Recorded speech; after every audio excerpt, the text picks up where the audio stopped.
Telangana public service commission వారు నిర్వహించే group 1 రిక్రూట్మెంట్లో భాగంగా మనకు ఈరోజు తెలంగాణ చరిత్ర సంస్కృతి మనకు తెలంగాణ చరిత్ర సంస్కృతి అనే సబ్జెక్టు మనకు గ్రూప్ 1 ప్రిలిమినరీలో ఆబ్జెక్ట్ టైప్ రూపంలో, మెయిన్స్లో పేపర్ 2లో మనకు ఎస్ఏ టైప్ రూపంలో మనకు ప్రశ్నలు వస్తాయి. కాబట్టి ఈ విధంగా మరి ఈరోజు మన టాపిక్ వచ్చేసి నిజాం వ్యతిరేక పోరాటాలు, నిజాం పరిపాలన అంతం, నిజాం వ్యతిరేక పోరాటాలు మరియు నిజాం పరిపాలన అంతం అనే దానికి వస్తే మనకు లాస్ట్ ఎపిసోడ్లో వివరించడం జరిగింది. కాబట్టి నిజాం పరిపాలన మనకు నిజాంలు అనేవాళ్ళు అసలు ఎవరు అంటే మనకు హైదరాబాద్ రాజ్యం అనేది దక్కన్ ప్లాటోలో దక్కన్ పీఠభూమిలో ఉంటుంది. మనకు దక్కన్ సుబా అనేది ఉండేది. దక్కన్ సుబాను సుబేదార్ అనేవాడు పాలించేవాడు. అంటే మొఘలుల పరిపాలనలో భాగంగా మొఘళ్ళు తమ రాజ్యాన్ని పరిపాలనా వ్యవస్థ కోసం వాళ్ళకు పరిపాలనా సౌలభ్యం కొరకు తమ రాజ్యాన్ని రాష్ట్రాలుగా చేశారు. దానిపైన సుబేదార్ అనే అధికారి ఉండేవాడు. ఈ విధంగా నిజాముల్ ముల్క్ అనేవాడు దక్కన్ సుబేదార్గా ఉంటూ ఆయన హైదరాబాద్ రాజ్యాన్ని ఏర్పాటు చేయడం జరిగింది. ఈ విధంగా నిజాముల్ ముల్క్ అసలు పేరు మీర్ కమరుద్దీన్, ఆయనకు చిన్కిలిచ్ ఖాన్, నిజాముల్ ముల్క్, తర్వాత ఫతేహ్ జంగ్ అనే బిరుదులు ఉండేవి. తర్వాత ఈ విధంగా నిజాం 1724 నుంచి 1748 మధ్య ఆయన పాలించాడు. ఆయన తర్వాత ఆయన వారసులు పాలించారు. ఆయన వారసులైన మనకు రెండవ నిజాం అయిన నిజాం అలీ ఖాన్ బ్రిటిష్ వారితోని, మరాఠా వారితోని ఈయనకు ఎప్పుడు కూడా ఆయనకు బాధ ఉండేది. కాబట్టి వారు ఎప్పుడు దండయాత్రలు చేసేవారు. కాబట్టి వారి నుంచి రక్షణ పొందడానికి ఆనాటి బ్రిటిష్ గవర్నర్ జనరల్ అయిన వెలస్లీ ప్రవేశపెట్టిన సైన్య సహకార ఒప్పందం పైన ఈయన 1798 సంవత్సరంలో సంతకం చేశాడు. ఆ విధంగా సైన్య సహకార ఒప్పందం పద్ధతిలో సంతకం చేసిన మొట్టమొదటి భారతీయ పాలకుడు ఎవరంటే నిజాం అలీ ఖాన్. ఆ విధంగా సైన్య సహకార ఒప్పందం సంతకం చేశాడు. బ్రిటిష్ వారు హైదరాబాద్కు బ్రిటిష్ రెసిడెంట్ రావడం జరిగింది. బ్రిటిష్ సైన్యం కూడా 2 లక్షల సైన్యాన్ని నిజాంకు రక్షణగా రావడం జరిగింది. ఆ విధంగా ఎవరైతే ఒప్పందం చేసుకుంటారో ఆ రాజును బ్రిటిష్ వారు ఎల్లవేళలా కాపాడతారు. ఈ విధంగా నిజాం అనేవాడు ఈ విధంగా మరి దీని రక్షణగా వచ్చిన సైన్యానికి ఆయన రాయలసీమ జిల్లాలను రాసివ్వడం జరిగింది. ఆ విధంగా మరి ఇలాంటి పరిస్థితి ఏర్పడింది. అయితే నిజాం ఈ విధంగా బ్రిటిష్ వారికి పూర్తిగా సామంతుడిగా మారిపోయాడు. తర్వాత కాలంలో ఒక పక్క బ్రిటిష్ వారు, ఒక పక్క నిజాం పరిపాలన ఉండేది. అయితే నిజాం పరిపాలన చాలా నియంతృత్వం ఉండేది నిజాం పరిపాలన. ఎందుకంటే మధ్యయుగ కాలం నాటి ఫ్యూడలిస్ట్ వ్యవస్థ ఇక్కడ ఉండేది, సాంఘిక వ్యవస్థ ఇక్కడ ఉండేది. అంటే ప్రజలకు ఎలాంటి హక్కులు ఉండేవి కాదు. ఆనాటి అక్షరాస్యత శాతము 3%. అంటే ప్రజలకు ఎలాంటి చదువుకునే అవకాశాలు ఉండేవి కాదు. తర్వాత మధ్యయుగ సాంఘిక వ్యవస్థ ఒకటి ఇక్కడ నిజాం నిరంకుశ వ్యవస్థలో భాగంగా ఉండేది. కాబట్టి నిజాం ఇలాంటి సాంఘిక వ్యవస్థలో ప్రజలకు ఎలాంటి హక్కులు లేని సందర్భంలో మరి ప్రజలు ఎక్కడ కూడా చైతన్యం రాలేదు. అయితే 1883 సంవత్సరంలో నిజాం రాజ్యంలో మొట్టమొదటిసారిగా ప్రజా చైతన్యం కలిగింది. ఏ విధంగా కలిగిందంటే చాందార్ రైల్వే పథకం సందర్భంగా ప్రజల్లో మొట్టమొదటిసారిగా ప్రజా చైతన్యం కలిగింది. అంటే చాందార్ రైల్వే పద్ధతి హైదరాబాద్ నుంచి మహారాష్ట్రలో ఉన్న చాందా వరకు రైల్వే లైన్ నిర్మాణం చేయాలని బ్రిటిష్ వారు నిజాంను కోరడం జరిగింది. నిజాం దానికి ఒప్పుకుంటాడు. అయితే ఈ రైల్వే నిర్మాణం అనేది ఎవరి మీద భారం అవుతుంది? హైదరాబాద్ ప్రజల మీద భారం అవుతుంది. హైదరాబాద్ రాజ్య ప్రజల మీద భారం అవుతుంది. ఆ విధంగా హైదరాబాద్ రాజ్య ప్రజలు అసలు ఈ రైల్వే నిర్మాణం వల్ల హైదరాబాద్ రాజ్య ప్రజలకు ఎలాంటి లాభం లేకపోగా తీవ్రంగా నష్టం జరుగుతుంది. అందుకే వాళ్ళు దీన్ని వ్యతిరేకించడం జరిగింది. అదే సందర్భంలో వాళ్ళ యొక్క మొట్టమొదటిసారిగా వాళ్ళ ప్రజాభిప్రాయాన్ని వాళ్ళు వ్యక్తీకరించడం జరిగింది. ఈ విధంగా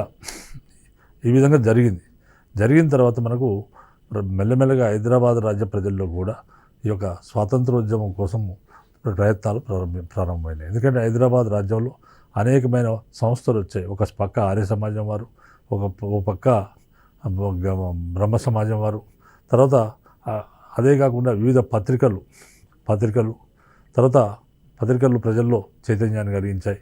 అదేవిధంగా గ్రంథాలయ ఉద్యమం, అంటే వివిధ గ్రంథాలయ ఉద్యమాలు రావడం, తర్వాత వివిధ గ్రంథాలు రావడము, తర్వాత ఈ విధంగా గ్రంథమాలలు రావడం, ప్రజల్లో ఒక చైతన్య విభయాన్ని కూడా తీసుకొని రావడం జరిగింది. ఈ విధంగా హైదరాబాద్ ఇక్కడ గొప్ప చైతన్యం వచ్చింది, ప్రజల్లో చైతన్యం వచ్చింది. ప్రజల్లో చైతన్యం వచ్చి పోరాటాలు మొదలయ్యాయి. మరొక పక్క గ్రామీణ వ్యవస్థ చాలా దారుణంగా ఉండేది. అంటే నిజాం రాజ్యం మొత్తం భూమి, వ్యవసాయోగ్యమైన భూమి ఎంత అంటే 5,30,00,000 ఎకరాలు. ఈ 5,30,00,000 ఎకరాలలో మనకు నిజాం డైరెక్ట్ ప్రభుత్వం కింద, నిజాం ప్రభుత్వం భూమి శిస్త వ్యవస్థ దివాన్ కల్సా భూమి ఎంత అంటే 3 కోట్ల ఎకరాలు సాగులో ఉండేది, భూమి శిస్తు వ్యవస్థ కింద ఉండేది. మిగిలిన 2 కోట్ల ఎకరాలు, మిగిలిన 2 కోట్ల ఎకరాల భూములు మనకు కొన్ని సర్వే కాస్ట్ భూములు, అంటే నిజాం సొంత ఆస్తిగా భూములు సర్వే కాస్ట్ అనేవారు. పైగా భూములు అంటే నిజాం రాజబంధువులకు ఇచ్చే భూములు, అవి పైగా భూములు. తర్వాత మిగిలిన 2 కోట్ల ఎకరాల్లో మనకు వివిధ యాజమాన్యాల కింద ఉండేవి.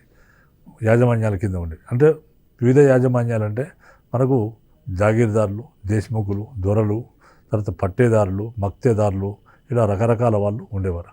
వీరి ఆధీనంలో ఉండేది. వీరు రైతులను పీడించి పిప్పి చేసి వారి దగ్గర నుంచి పన్నులు వసూలు చేసుకునేవారు. వారి నుంచి భూములను సర్వతమైన భూములు ఉంటే వాటిని లాక్కునేవారు. తర్వాత మొత్తం సమాజం అంతా, వెట్టి చాకిరి అనేది సమాజం మొత్తం, తెలంగాణ సమాజం అంతా కూడా ఆవరించి ఉండేది. వెట్టి చాకిరి తెలంగాణ సమాజం అంతా కూడా ఆవరించి ఉండేది. ఆ విధంగా వెట్టి చాకిరిలో భాగంగా వంతుల వారీగా వెట్టి చాకిరి చేయాల్సి ఉండేది. తర్వాత ఇంటికొకరు చొప్పున వెట్టి చాకిరి చేయడానికి వెళ్ళాలి. తర్వాత ఇవే కాకుండా మనకు వివిధ వృత్తుల వారు వెట్టి చాకిరి నిర్బంధ వెట్టి చాకిరి చేయాల్సి ఉండేది. ఈ విధంగా దొరలకు, దేశముఖులకు ఒక రకమైన వెట్టి చాకిరి చేస్తే, గ్రామంలోకి వచ్చిన ప్రభుత్వాధికారులకు కూడా వెట్టి చాకిరి చేయాల్సి ఉండేది. ఈ విధంగా తెలంగాణ మొత్తం కూడా వెట్టి చాకిరి, తర్వాత బఘేలా పద్ధతి, ఇట్లా సమాజం చాలా దారుణమైన పరిస్థితిలో ఉండేది. అయితే మనకు ప్రజలకు ఎలాంటి హక్కులు ఉండేవి కాదు.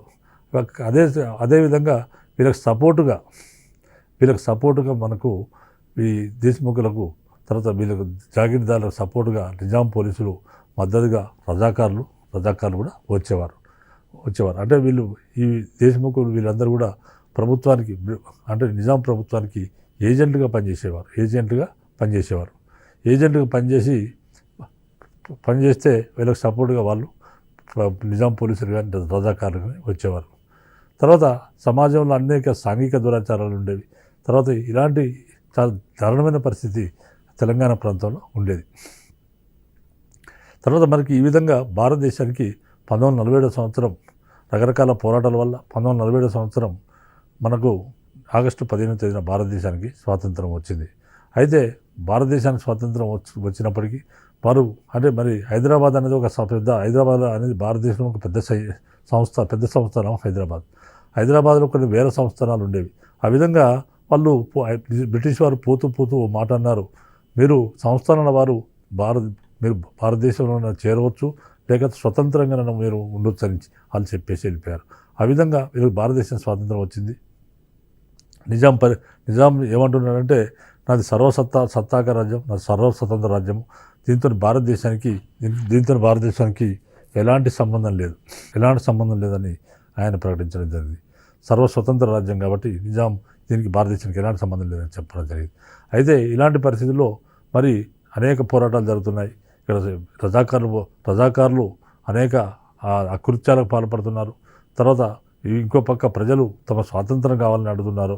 ఇలాంటి పరిస్థితుల్లో భారత ప్రభుత్వంతో నిజాం ఉస్మాన్ అలీ ఖాన్ 1947 సంవత్సరం నవంబర్ 29వ తేదీన యథాతథ ఒప్పందాన్ని, స్టాన్స్టిల్ అగ్రిమెంట్ యథాతథ ఒప్పందాన్ని చేసుకోవడం జరిగింది. యథాతథ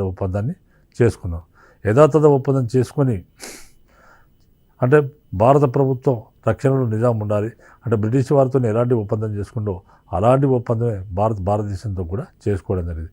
అలా భారతదేశంతో ఒప్పందం చేసుకున్న చేసుకున్నప్పటికీ కూడా ఈయన పాటించలేదు. ఎందుకంటే భారతదేశం హైదరాబాద్ రాజ్యాన్ని ఎవరు రక్షించాలంటే భారతదేశం రక్షించాలి. తర్వాత దాని రక్షణకు గాను హైదరాబాద్లో సైన్యాన్ని ఏర్పాటు చేయాలి. తర్వాత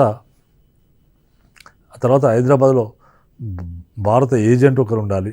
ఇట్లా ఏర్పాటైంది ఆ వ్యవస్థ. కానీ నిజాం ఏ ఒక్కరోజు కూడా ఈ విధంగా చేసుకున్న ఒప్పందాన్ని ఆయన గౌరవించలేదు. గౌరవించకపోగా భారత వ్యతిరేక చర్యలకు పాల్పడ్డాడు. అంటే అనేక ఇండస్ట్రీస్, అంటే ఆయన అనేక ఆయుధాలను తయారు చేయడానికి ప్రత్యేక ఇండస్ట్రీస్ పెట్టడం, తర్వాత భారత కరెన్సీ ఇన్సూరెన్స్ సంస్థలు తన రాజ్యంలో చెల్లవనడం, తర్వాత తన పైన భారతదేశం దురాక్రమణ చేయడానికి ప్రయత్నం చేస్తుందనడం, ఆ విధంగా అనడం, తర్వాత భారతదేశం తనపై దురాక్రమణ చేస్తుందని అని అనుకుంటూ ఆరోపిస్తూ ఆయన ఐక్యరాజ్యసమితికి వెళ్ళడం, ఇట్లా ఆయన అనేక రకాలుగా భారత వ్యతిరేక చర్యలకు పాల్పడ్డాడు. మరి ఇలాంటి పరిస్థితుల్లో భారతదేశానికి ఇక్కడ శాంతి భద్రత పరిస్థితి మృగ్యమైపోయింది హైదరాబాద్లో. తర్వాత ఇంకో పక్క రజాకార్లు అనే వాళ్ళు మేము భారతదేశాన్ని కూడా పాలిస్తాం కాబట్టి రజాకార్లు అనే వాళ్ళు ఏం చేశారంటే, వాళ్ళు 50,000 ఉన్న రజాకార్లను 5 లక్షలు చేస్తామని, తర్వాత ఢిల్లీకి పోయి ఎర్రకోట మీద జెండా ఎగరవేస్తామని, ఈ విధంగా కాసిం రజ్వీ అనేవాడు అలాంటి రజాకార్ అధ్యక్షుడు ప్రగల్భాలు పలికాడు. ఇటువంటి పరిస్థితుల్లో భారత ప్రభుత్వానికి రజాకారులు వెళ్ళి భారత భూభాగాలపై దాడులు చేస్తున్నారు. ఇలాంటి పరిస్థితుల్లో దేశానికి హైదరాబాద్పై చర్య తీసుకునే అవకాశం తీసుకోవాల్సి వచ్చింది. దానిలో భాగంగానే వారు 1948 సంవత్సరం సెప్టెంబర్ 13వ తేదీన ఆపరేషన్ పోలో పేరుతో హైదరాబాద్ పైన పోలీస్ చర్య ప్రారంభించడం జరిగింది. ఆ విధంగా హైదరాబాద్ పైన పోలీస్ చర్య ప్రారంభమైంది. 1948 సంవత్సరం సెప్టెంబర్ 17వ తేదీన ఈ పోలీస్ చర్య కంప్లీట్ అయిపోయి 17వ తేదీన నిజాం హైదరాబాదు భారతదేశంలో కలిసిపోయింది. మనకిప్పుడు ఈ నేపథ్యం, మనం నిజాం వ్యతిరేక పోరాటాలు ఏ విధంగా జరిగినాయి, నిజాం పరిపాలన ఏ విధంగా అంతమైందనే విషయానికి వస్తే, మన భారత యూనియన్ ఉద్యమం హైదరాబాద్ స్టేట్ కాంగ్రెస్పై నిషేధం ఎత్తివేసిన వెంటనే అధ్యక్షుడిగా రామానంద తీర్థ ఎన్నికయ్యారు. మనకు హైదరాబాద్ స్టేట్ కాంగ్రెస్ అనేది 1938 సంవత్సరంలో ఏర్పడింది. ఆనాటి ఆ విధంగా 1938 సంవత్సరంలో ఏర్పడిన తర్వాత దీని సమావేశాలు సెప్టెంబర్లో ఏర్పాటు చేయాలని అనుకున్నారు. కానీ ఆనాటి హైదరాబాద్ ప్రభుత్వము ఇది హైదరాబాద్ స్టేట్ కాంగ్రెస్ పైన నిషేధం విధించడం జరిగింది. నిషేధం విధించి ఇదొక సంస్థ, ఈ సంస్థ ఈ విధంగా కాంగ్రెస్ ఉండడానికి వీల్లేదని చెప్పేసి చేశారు. ఆ విధంగా నిషేధించింది హైదరాబాద్ రాజ్య ప్రభుత్వం. తర్వాత అనేక సత్యాగ్రహాలు జరిగాయి. జరిగి అనేక సంవత్సరాలు అయిన తర్వాత మరి 1946 సంవత్సరంలో ఆ ప్రాంతంలో 47వ సంవత్సరంలో ఈ సంస్థపై ఉన్న నిషేధాన్ని ఎత్తివేయడంతోనే ఈ సంస్థకు రామానంద తీర్థ అధ్యక్షుడు కావడం జరిగింది. హైదరాబాద్ స్టేట్ కాంగ్రెస్పై ఉన్న నిషేధం ఎత్తివేసిన వెంటనే దానికి అధ్యక్షునిగా ప్రముఖ నాయకుడైన రామానంద తీర్థ దానికి అధ్యక్షునిగా ఎన్నికయ్యాడు. స్టేట్ కాంగ్రెస్లో రెండు వర్గాలు ఉండేవి. అదేంటంటే రామానంద తీర్థ వర్గం ఒకటి. రామానంద తీర్థ వర్గంలో వీరందరు నాయకులు ఎవరెవరు ఉండాలంటే, రామానంద తీర్థ వర్గంలో జమలాపురం కేశవరావు, తర్వాత కోదాటి నారాయణరావు, తర్వాత కొమర్గిరి నారాయణ, తర్వాత కేవి నరసింగరావు, తర్వాత జిఎం షరాఫ్, తర్వాత ప్రాణేశాచార్యులు, తర్వాత బాబాసాహెబ్ పరంజపే, తర్వాత కృష్ణమాచార్య జోషి మొదలైన వాళ్ళు రామానంద తీర్థ వర్గంలో ఉండేవారు. రామానంద తీర్థది ఒక వర్గం. రెండో వర్గం ఎవరిదంటే బూరుగుల రామకృష్ణారావు వర్గం. బూరుగుల రామకృష్ణారావు వర్గంలో ఎవరెవరు ఉండేవారంటే కొండా వెంకటరంగారెడ్డి, రెండోవారు మర్రి చెన్నారెడ్డి, తర్వాత రామానంద తీర్థను అధ్యక్షునిగా ఎన్నుకున్నారు. కేవీ రంగారెడ్డి, తర్వాత మర్రి చెన్నారెడ్డి ఉండేవారు దీంట్లో. ఈ రామానంద తీర్థను కూడా వాళ్ళు అధ్యక్షునిగా కూడా ఎన్నుకున్నారు. అయితే ఈ విధంగా మనకు రెండు వర్గాలు ఉండేవి. ఒకటేమో రామానంద తీర్థ వర్గంలో జమలాపురం కేశవరావు, తర్వాత కోదాటి నారాయణరావు, తర్వాత కొమరగిరి నారాయణ, తర్వాత కేవి నరసింగరావు, తర్వాత అదేవిధంగా జిఎం షరాఫ్, తర్వాత ప్రాణేశాచార్యులు, తర్వాత బాబాసాహెబ్ పరంజపే, తర్వాత కృష్ణమాచార్య జోషి మొదలైన వారు రామానంద తీర్థ వర్గంలో ఉండేవారు. తర్వాత బురుగుల రామకృష్ణారావుది మరొక వర్గం. ఈ వర్గంలో కొండ వెంకటరంగారెడ్డి, మర్రి చెన్నారెడ్డి మొదలైన వాళ్ళు ఉండేవారు. అయితే వీళ్ళందరూ కూడా రామానంద తీర్థను వీళ్ళకు అధ్యక్షునిగా ఎన్నుకోవడం జరిగింది. అంటే కాంగ్రెస్కి అధ్యక్షునిగా ఎన్నుకున్నారు. ఈ మహాసభలో స్వతంత్ర పోరాటాన్ని మొదలుపెట్టాలనే తీర్మానాన్ని ఈ మహాసభ జరిగింది. ఈ మహాసభలో స్వతంత్ర పోరాటాన్ని తిరిగి మొదలుపెట్టాలనే తీర్మానాన్ని దిగంబర్రావు బిందు అనే నాయకుడు ప్రతిపాదించడం. ఈ విధంగా ప్రతిపాదించగా దాన్ని బురుగుల రామకృష్ణారావు ఆ విధంగా బలపరచడం జరిగింది. బురుగుల రామకృష్ణారావు బలపరిచాడు. ఈ ఉద్యమంలో మితవాదులు 2 రకాల పోరాటాలు జరిగినాయి. ఈ కాలంలో కూడా 2 రకాల పోరాటాలు జరిగినాయి. ఈ పోరాటంలో మొట్టమొదటి పోరాటం ఏంటంటే, ఈ ఉద్యమంలో మితవాదులు దౌర్జన్య రహిత గాంధేయ పద్ధతితో సత్యాగ్రహం చేశారు.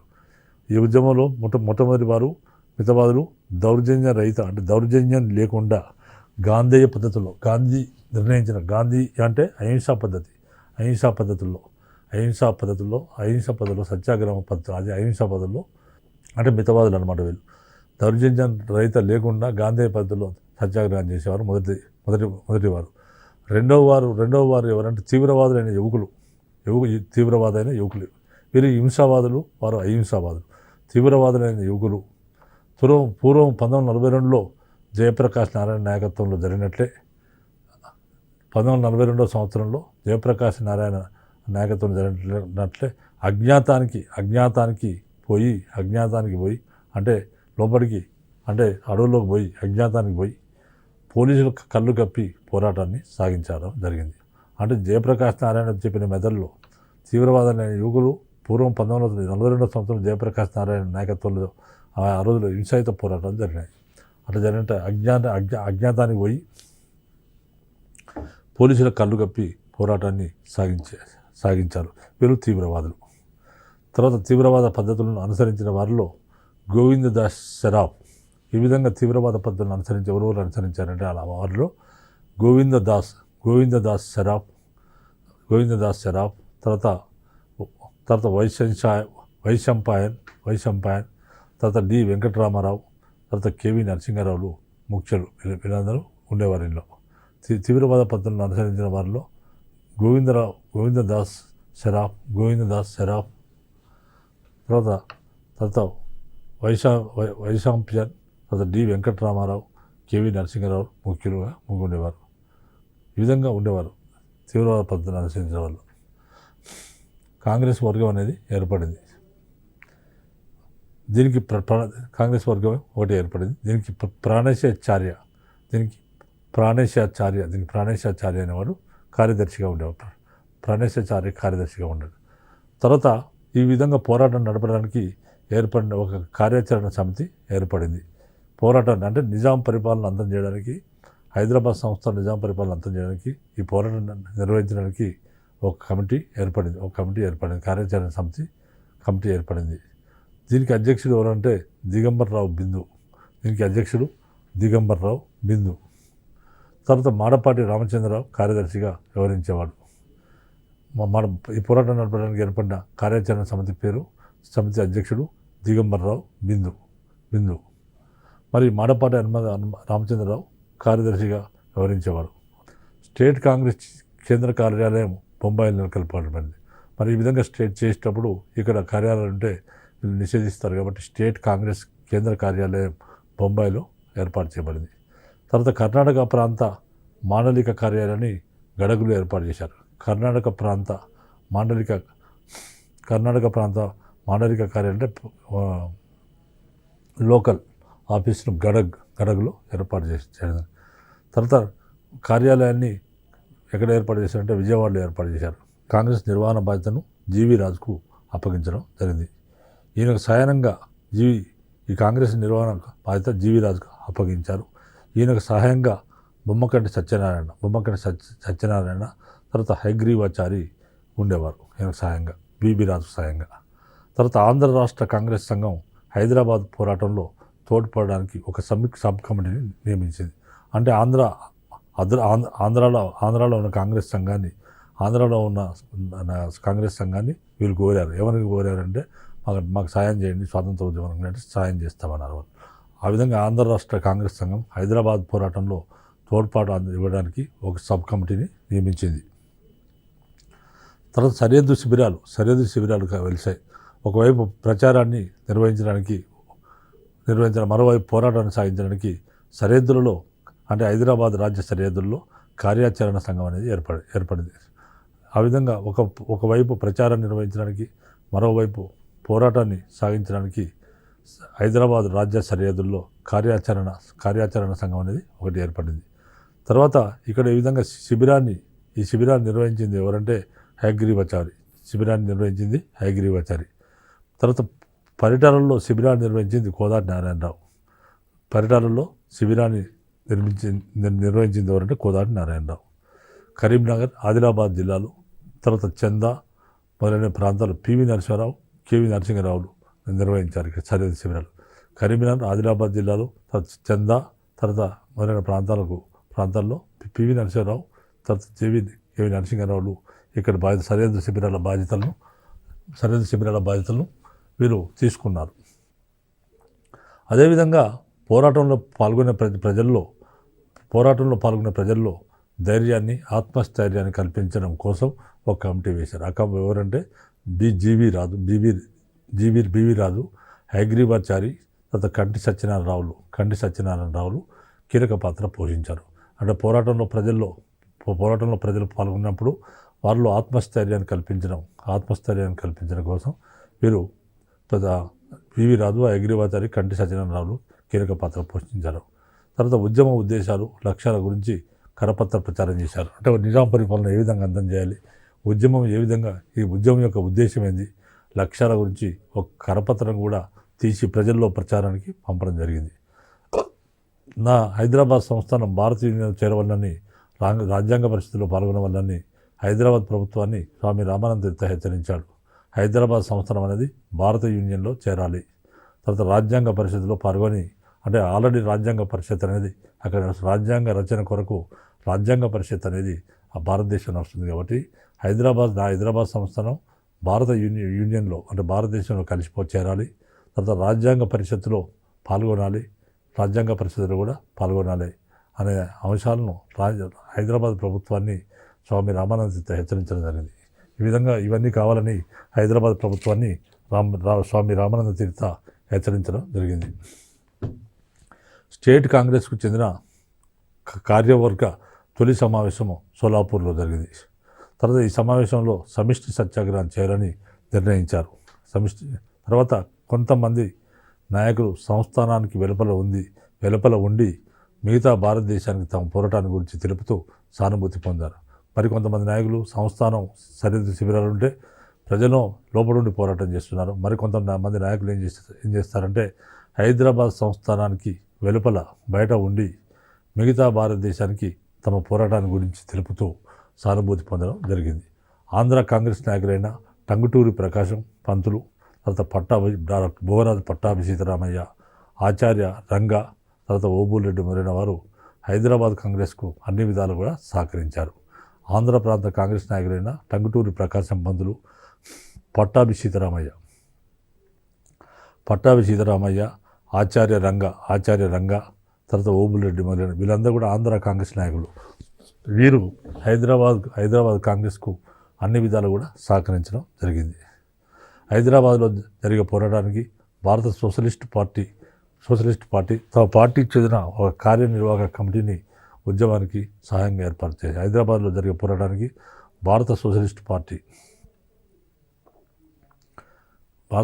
పార్టీ తమ పార్టీకి చెందిన ఒక కార్యనిర్వాహక కమిటీని ఉద్యమానికి సహాయంగా ఏర్పరిచింది. ఈ పార్టీకి చెందిన అరుణ సఫలి అంతకుముందే తెలంగాణ ప్రాంతంలో రహస్యంగా పర్యటించి రజాకార దురంతాల పట్ల వల్ల కమ్యూనిస్టుల చర్యల వల్ల ఏర్పడిన పరిస్థితిని సమగ్రంగా తెలుసుకుంది.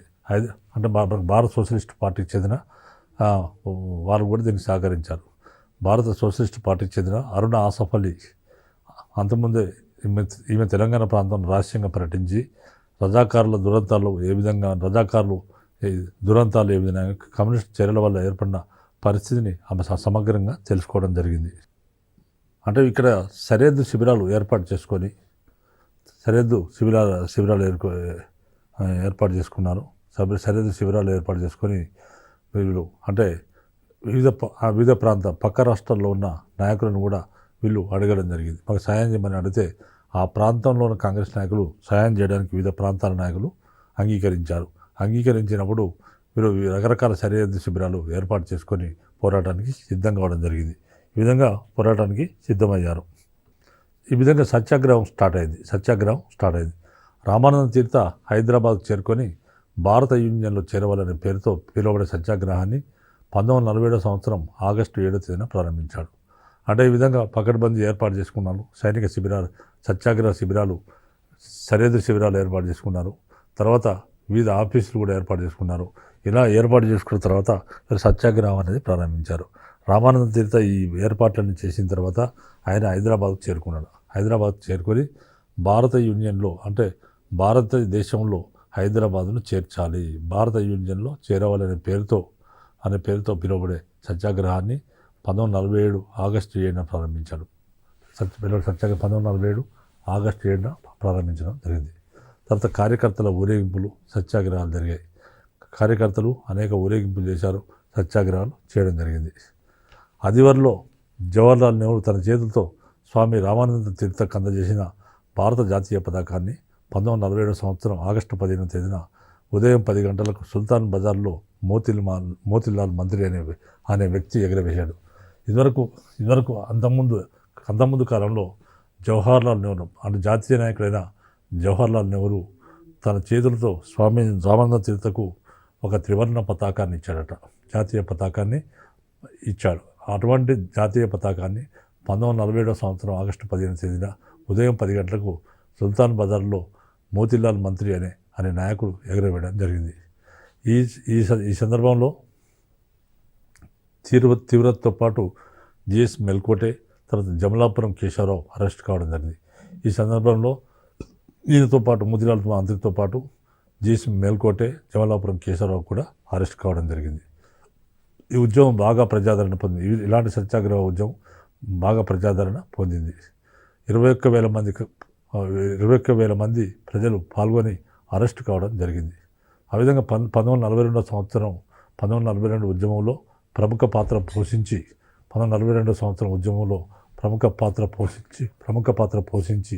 అరెస్టు కాకుండా తప్పించుకోగలిగిన కొండా లక్ష్మణ్ బాపూజీ 1947లో భారత యూనియన్ చేరిక ఉద్యమంలో పాల్గొని విప్లవకారుల పక్షాన పోరాటం సాగించడం జరిగింది.